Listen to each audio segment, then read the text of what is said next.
মা হয়ে ভিক্ষুক সেজেছি রে বাবা, তোকে মানুষের মতো মানুষ করব বলে।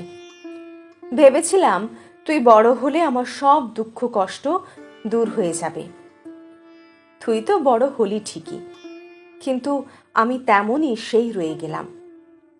যখন দেখলাম আমাকে তোর মা বলে পরিচয় দিতে লজ্জা হয়, তুই কাউকে বলতে পারিস না আমি তোর মা, তখন বুঝলাম আমি কি করেছি। তোকে উচ্চশিক্ষার শিক্ষিত করতে পারলেও সুশিক্ষায় আর গড়তে পারিনি রে বাবা। আমার খুব কষ্ট হয়েছিল। ভেবেছিলাম একবার আমার জন্য আর তোকে ছোট হতে দেব না, কিন্তু কি করব বল, আমার তো তুই ছাড়া কেউ নেই। এই বুড়ো বয়সে কার কাছে যাব? এই ভেবে আর তোকে ছোট হওয়ার হাত থেকে বাঁচাতে পারিনি রে বাবা।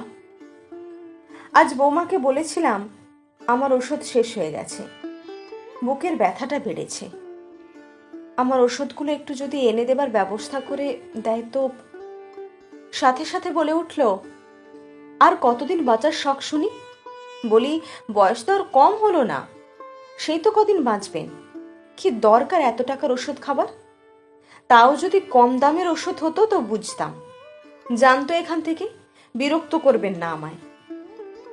জানিস বাবা, আমি যখন বাড়ি বাড়ি ঘুরে ভিক্ষা করতাম তখন অনেকে আমায় অকাট্য ভাষায় গালি দিয়ে তাড়িয়ে দিয়েছে।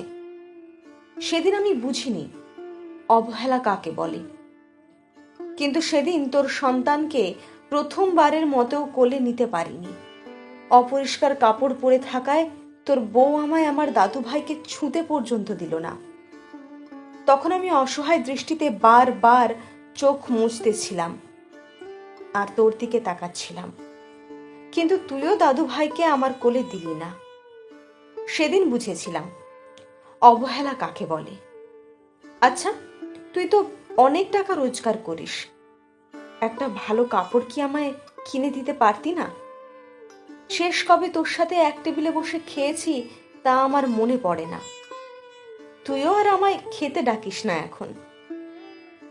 অনেক দিন হলো, জানিস, আমি বৌমাকে বলেছিলাম আমায় এক টুকরো মাছ দিও, ছোট হলেও দিও।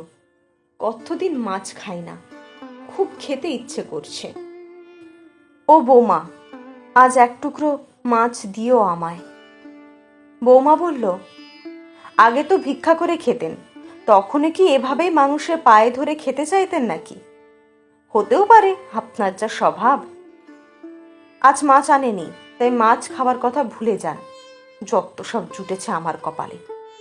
বলতে বলতে চলে গেল।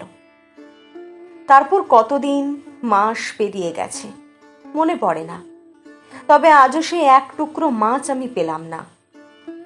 এখন আর কিছু খেতে ইচ্ছে করে না, তাতেও আমার দুঃখ নেই। তোর সাথে থাকতে পারছি এই অনেক। আরো অনেক কিছুই ছিল লেখা, পড়ার আর শক্তি ছিল না। শেষের পাতা উল্টোতেই চোখে পড়ল কয়েকটা লাইন লেখা। আজ বৌমা তোকে বলছিল আমাকে যদি বৃদ্ধাশ্রমে না দিস তো তোর সাথে নাকি বৌমা আর থাকবে না। আমি তোকে ছাড়া থাকবো না রে বাবা, আমার যে খুব কষ্ট হবে। তোকে না দেখে কিভাবে থাকবো, ভাবতেই বুক ফেটে কান্না আসছে রে আমার। আমি তোকে অনেকবার বললাম আমায় তোর কাছে রাখতে, কিন্তু তুইও আর আমার কথা শুনলি না, আমায় পাঠিয়ে দিলি বৃদ্ধাশ্রমে। অনেকদিন তোকে দেখি না, খুব দেখতে ইচ্ছে করছে তোকে। আমি বলেছি সবাইকে তোর কাছে খবর পাঠাতে, একটিবার তোকে দেখে মরতে চাই।